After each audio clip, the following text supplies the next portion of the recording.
একটু কল্পনা করুন তো, মানে ধরুন আপনি বাজার থেকে একটা চমৎকার 4K ব্লুরে মুভি কিনে আনলেন। ঘরে আপনার দারুণ একটা টিভিও আছে। আচ্ছা। কিন্তু মুভিটা দেখার সময় আপনি টিভির সামনে একটা ময়লা, ঘোলাটে কাঁচ দাঁড় করিয়ে দিলেন। মানে পুরোটা সময় আপনি সেই ঘোলা কাচের ভেতর দিয়েই মুভিটা দেখলেন। শুনতে খুব হাস্যকর আর বোকা বোকা মনে হচ্ছে, তাই না? একদম, বেশ হাস্যকর। কিন্তু আশ্চর্যের বিষয় হলো, প্রতিদিন আমরা অডিও বা গান শোনার সময় ঠিক এই কাজটাই করছি। আমরা হয়তো প্রতি মাসে প্রিমিয়াম স্পটিফাইয়ের পেছনে টাকা খরচ করছি, 10-20 হাজার টাকা দিয়ে দামি হেডফোন কিনছি।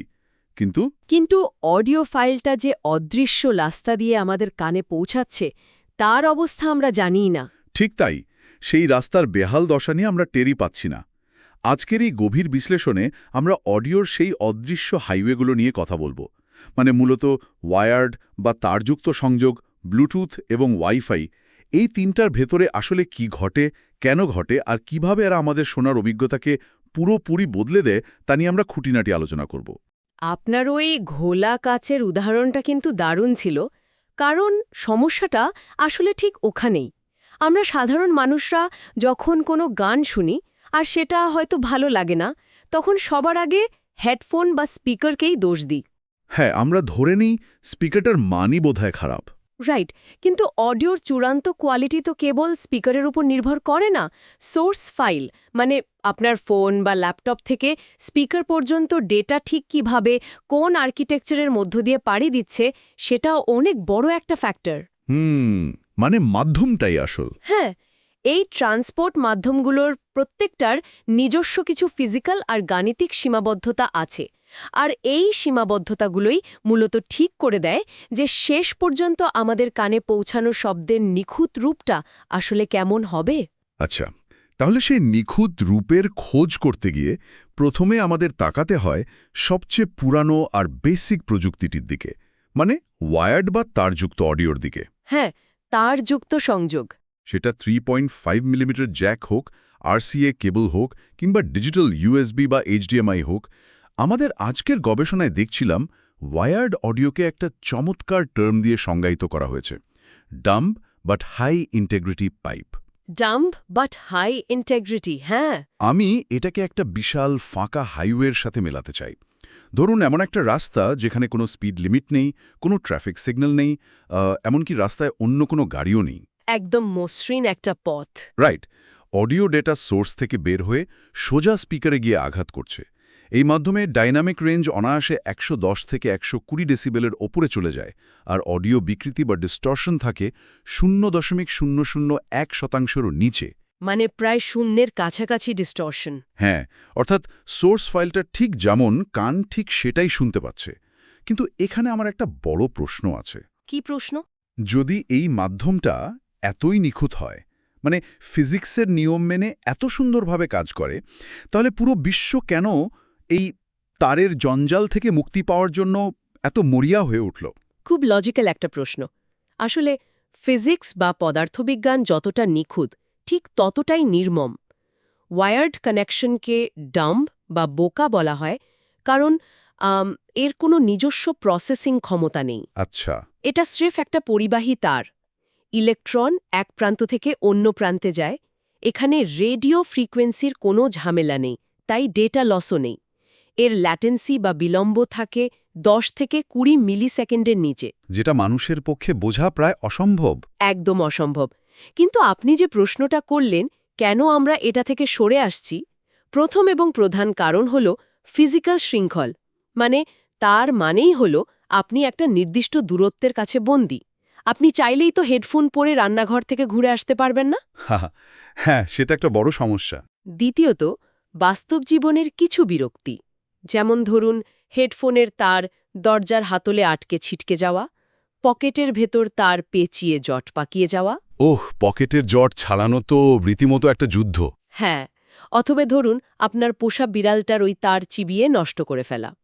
আর টেকনিক্যাল দিক থেকে বলতে গেলে ওয়ায়ার্ড সিস্টেমে গ্রাউন্ড লুপ নামের একটা ভয়ঙ্কর সমস্যা তৈরি হতে পারে। দাঁড়ান, একটু থামাই আপনাকে। এই গ্রাউন্ড লুপ, এই ব্যাপারটা তো আগে শুনিনি। এটা আসলে কি? এটা মূলত একটা বৈদ্যুতিক সমস্যা। ধরুন আপনার কম্পিউটার একটা পাওয়ার সকেটে লাগানো আর স্পিকারটা অন্য একটা সকেটে লাগানো। আচ্ছা।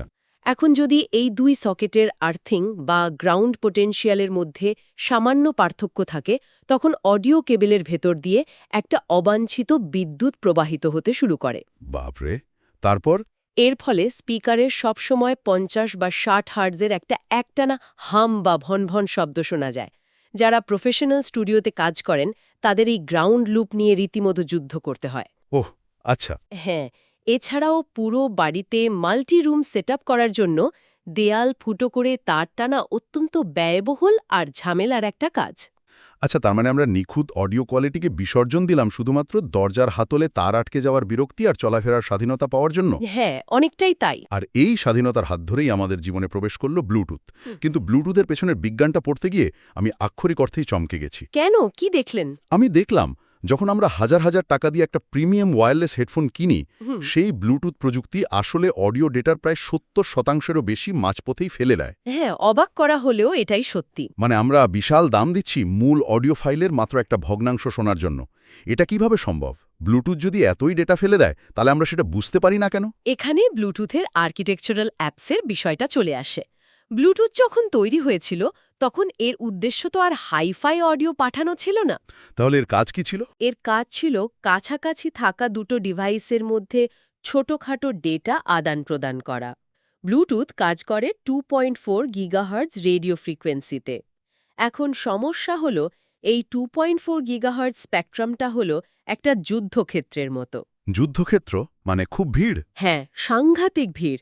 আপনার ঘরের wifi router, microwave oven, smart home device, এমনকি প্রতিবেশী ডিভাইসগুলো এই একই ফ্রিকোয়েন্সি ব্যবহার করছে। এত বিশাল কনজেশন বা জ্যামের ভেতর দিয়ে একটা আস্ত আনকম্প্রেসড অডিও ফাইল পাঠানো গাণিতিকভাবেই অসম্ভব। আচ্ছা। আর তাই ব্লুটুথকে ডেটা কম্প্রেস করতে হয় বিভিন্ন কোডেক ব্যবহার করে, যেমন এসবিসি, এএসি বা এলডিএসি। এই ডেটা কম্প্রেস করার বিষয়টা বোঝাতে আমি একটা অ্যানালজি ব্যবহার করতে চাই। ধরুন আপনার কাছে একটা বিশাল সাইজের স্যুটকেস আছে, যেটা আপনার মূল অডিও ফাইল। আচ্ছা। আর ব্লুটুথ হলো একটা ছোট্ট গাড়ির ডিকি বা ট্রাঙ্ক। এখন ওই বিশাল স্যুটকেস তো আর ওই ছোট্ট ডিকিতে আটবে না, তাই আপনাকে স্যুটকেস খুলে কিছু কাপড়-চোপড় ফেলে দিতে হবে। ব্লুটুথ কোডেকগুলো ঠিক এই কাজটাই করে। খুব সুন্দর একটা অ্যানালজি। কিন্তু কোন ডেটাগুলো তারা ফেলে দেয়, এখানে একটা দুর্দান্ত কনসেপ্ট আছে যাকে বলা হয় সাইকো অ্যাকোস্টিক মাস্কিং। আমি চাই আপনি এই বিষয়টা একটু ভেঙে বোঝান। মানে ব্লুটুথ কিভাবে বোঝে যে আমার কোন কাপড় বা ডেটা ফেলে দেওয়া উচিত? সাইকো অ্যাকোস্টিক মাস্কিং হল মূলত আমাদের মস্তিষ্ক আর কানের একটা বায়োলজিক্যাল দুর্বলতাকে কাজে লাগানো। আমাদের কান আসলে সব শব্দ সমানভাবে প্রসেস করতে পারে না। আচ্ছা। ধরুন একটা গানে খুব জোরে একটা ড্রামস বাজছে আর ঠিক সেই একই মুহূর্তে খুব মৃদু ভলিউমে একটা বাঁশিও বাজছে। রাইট। আপনার কান কিন্তু ওই বিকট ড্রামের শব্দের কারণে মৃদু বাঁশির শব্দটা প্রায় শুনতেই পাবে না। ব্লুটুথ চিপের ভেতরে থাকা অ্যালগোরিদম ঠিক এই সুযোগটাই নেয়। মানে সে ওই বাঁশির সাউন্ডটা ফেলে দেয়? হ্যাঁ, সে অডিও ফাইলটা স্ক্যান করে দেখে, আচ্ছা এখানে একটা বড় আওয়াজ আছে, শ্রোতা তো এমনিতেও পেছনের ওই ছোট আওয়াজটা শুনতে পাবে না, তাহলে ওই ডেটাটা মুছে ফেলি। অবিশ্বাস্য। অনেকটা আপনার ওই স্যুটকেসের উদাহরণটার মতোই। আপনি যদি হাওয়াই দ্বীপে ছুটি কাটাতে যান তাহলে স্যুটকেস থেকে শীতের জ্যাকেটগুলো অনায়াসে ফেলে দিতে পারেন, কারণ ওখানে আপনার ওগুলো লাগবে না। ব্লুটুথ ঠিক এভাবে অপ্রয়োজনীয় ফ্রিকোয়েন্সিগুলো কেটে বাদ দিয়ে ফাইলটাকে ছোট করে বাতাসে ভাসিয়ে দেয়। তার মানে দাঁড়াচ্ছে ব্লুটুথ মূলত আমাদের ব্রেনকে হ্যাক করছে। সে আমাকে বোকা বানাচ্ছে আর আমি ভাবছি আমি দারুণ কোয়ালিটির গান শুনছি। একদম সত্যি কথা। আধুনিক ব্লুটুথ চিপগুলোর ভেতরে খুব শক্তিশালী ডিএসপি থাকে, মানে ডিজিটাল সিগন্যাল প্রসেসিং। হুম। এই ডিএসপিগুলো অ্যাক্টিভ নয়েজ ক্যান্সেলেশন বা ইকুয়ালাইজারের মাধ্যমে শব্দটাকে এমনভাবে প্রলেপ দেয় যাতে আপনার মনে হয় সাউন্ড কোয়ালিটি দারুণ।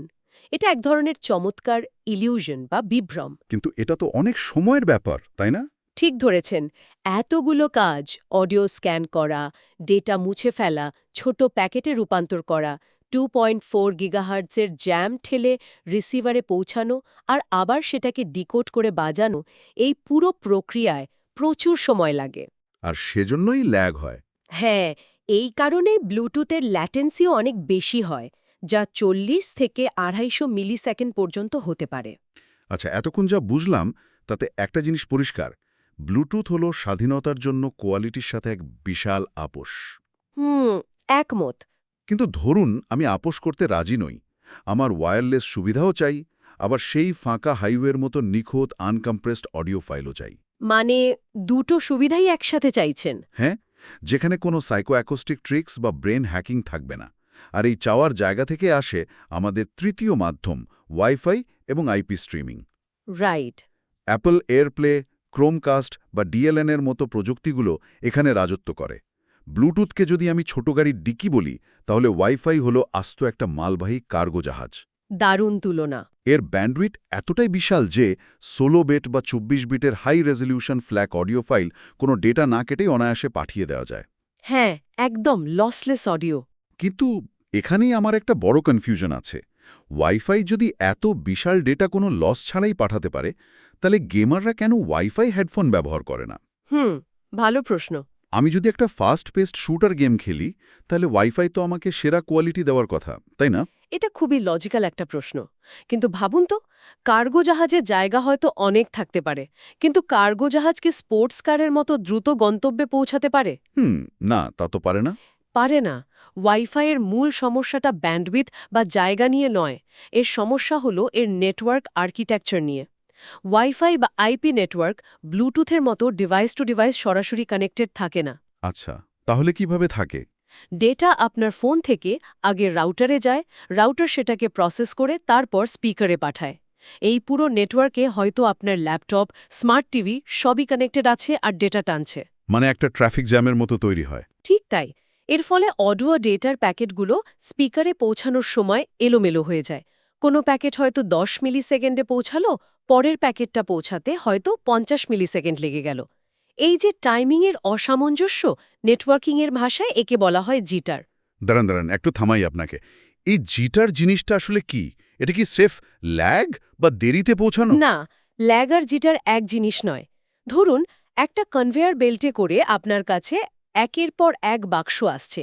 ল্যাগ মানে হলো বেল্টটা খুব ধীরে চলছে, কিন্তু বাক্সগুলো সমান দূরত্ব বজায় রেখে আসছে। আচ্ছা। আর জিটার হলো বেলটা হঠাৎ করে জোরে চলছে, পরমুহূর্তেই আবার থেমে যাচ্ছে, আবার ঝটকা দিয়ে সামনে এগোচ্ছে। বুঝতে পেরেছি। মানে অগোছালোভাবে আসছে। হ্যাঁ, অডিওর ক্ষেত্রে স্পিকারের ঠিক নির্দিষ্ট মিলিসেকেন্ডেই ডেটাটা প্রয়োজন। জিটারের কারণে যদি ডেটা সঠিক সময়ে না আসে, তখন আপনি অডিওতে পপ বা গ্লিচ শুনতে পাবেন। মানে অডিও আটকে আটকে যাবে? হ্যাঁ, এই জিটারকে সামাল দেওয়ার জন্য ওয়াইফাই সিস্টেম একটা চমৎকার কিন্তু ধীর গতির সমাধান বের করেছে। তার নাম হলো বাফারিং। বাফারিং। সেটা তো আমরা ইউটিউব ভিডিও দেখার সময় দেখি, ওই যে গোল হয়ে ঘুরতে থাকে। অডিওতে এটা কিভাবে কাজ করে? অডিওর ক্ষেত্রে স্পিকার মূলত ডেটা পাওয়ার সাথে সাথেই তা বাজায় না।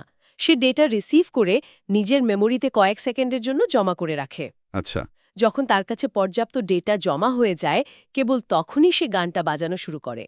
এর সুবিধা হলো নেটওয়ার্কে যদি কোনো কারণে জিটার হয় বা ডেটা আসতে দেরিও হয়, স্পিকারের জমানো স্টক থেকে গান বাজতে থাকে, ফলে আপনি কোনো গ্লিচ শুনতে পান না। কিন্তু এর তো একটা বড় অসুবিধাও আছে, তাই না? হ্যাঁ, এই নিখুঁত কোয়ালিটি আর বাফারিং নিশ্চিত করতে গিয়ে ল্যাটেন্সি কয়েকশো মিলিসেকেন্ড পর্যন্ত বেড়ে যায়। বাপরে। তার মানে আমি যদি ওয়াইফাই স্পিকারে গেম খেলি, তাহলে স্ক্রিনে হয়তো দেখব বন্দুক থেকে গুলি বেরিয়ে গেছে, আমি গেমের ভেতরে মরেও গেছি, আর তার আধা সেকেন্ড পর আমার স্পিকারে গুলির আওয়াজ বাজবে। হ্যাঁ, একদম ঠিক। রিয়েল টাইম অডিওর জন্য ওয়াইফাই সত্যি একটা দুঃস্বপ্ন, কিন্তু এর একটা জাদুকরি দিকও আছে, আর সেটা হলো মাল্টিরুম সিঙ্ক। মাল্টিরুম সিঙ্ক? সেটা আবার কি? ধরুন, আপনার ড্রয়িং রুমে, বেডরুমে আর রান্নাঘরে আলাদা আলাদা ওয়াইফাই স্পিকার রাখা আছে। আপনি চান পুরো বাড়িতে একই সাথে একটা গান বাজুক। ব্লুটুথ দিয়ে এটা করা তো অসম্ভব। হ্যাঁ, ব্লুটুথের রেঞ্জ তো খুবই কম। রাইট।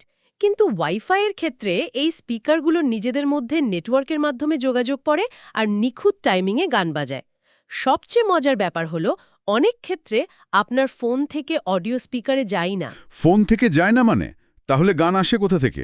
এটাই ওয়াইফাই বা আইপি স্ট্রিমিংয়ের আসল সৌন্দর্য। ধরুন, আপনি স্পটিফাই কানেক্ট বা এয়ারপ্লে ব্যবহার করছেন। আচ্ছা।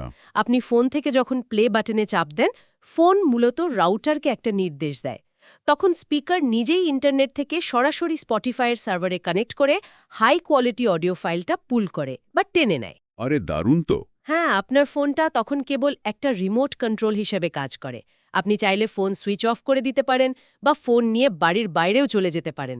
স্পিকার কিন্তু ইন্টারনেট থেকে ডেটা নামিয়ে নিজের মতো গান বাজাতেই থাকবে। এই ব্যাপারটা সত্যি চমৎকার।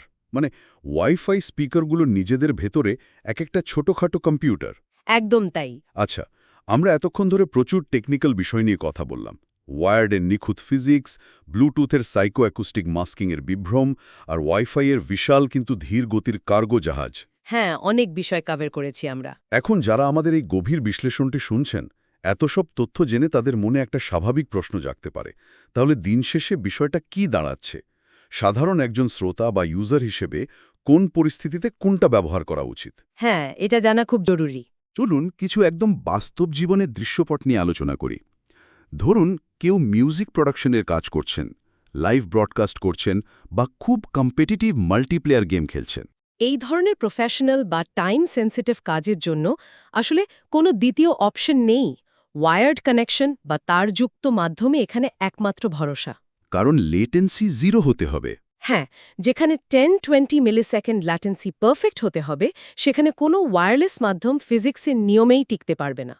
কারণ এনকোডিং, ট্রান্সমিশন এবং ডিকোডিং প্রক্রিয়ায় যে সময়টা ব্যয় হয়, সেটা কেবল ওয়্যার্ড সংযোগে শূন্যে কাছাকাছি রাখা সম্ভব। আচ্ছা, আর ধরুন কেউ রোজ সকালে জিমে গিয়ে ট্রেডমিলে দৌড়াচ্ছেন বা বাসে করে দীর্ঘক্ষণ অফিসে যাতায়াত করছেন, তখন কোনটা দরকার?